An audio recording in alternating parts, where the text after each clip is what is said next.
ദൈവത്തിനെ ഒരുപാട് സ്നേഹിച്ച പ്രവാചകന്മാരിൽപ്പെട്ട ഒരു നബിയാണ് ഇബ്രാഹിം.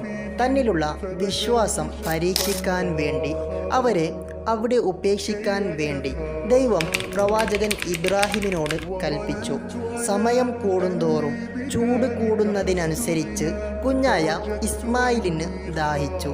ആ കുഞ്ഞ് ദാഹം കൊണ്ട് കരയാൻ തുടങ്ങി.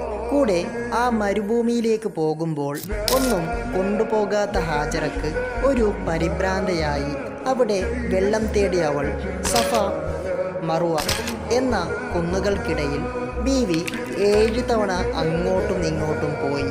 അങ്ങനെ 7ാമത്തെ യാത്രയിൽ പെട്ടെന്ന് ഭൂമിക്കടിയിൽ നിന്ന് വെള്ളം വരാൻ തുടങ്ങി. അങ്ങനെ വെള്ളം ഒഴുകിക്കൊണ്ടിരുന്നു. ബീവി ഹാജറ വെള്ളത്തിനോട് പറഞ്ഞു, ഒഴുകുന്നത് നിർത്തുക. ഈ ഒരു പേരിനെയാണ് മുസ്ലിങ്ങൾ സംസം എന്ന് വിളിക്കുന്നത്. ഇതിൻ്റെ അർത്ഥത്തെ അറബിയിൽ പറയുന്നതാണ് സംസം. അങ്ങനെ ബീവി ഹാജറ വെള്ളത്തിന് സംസം എന്ന പേരിട്ടു.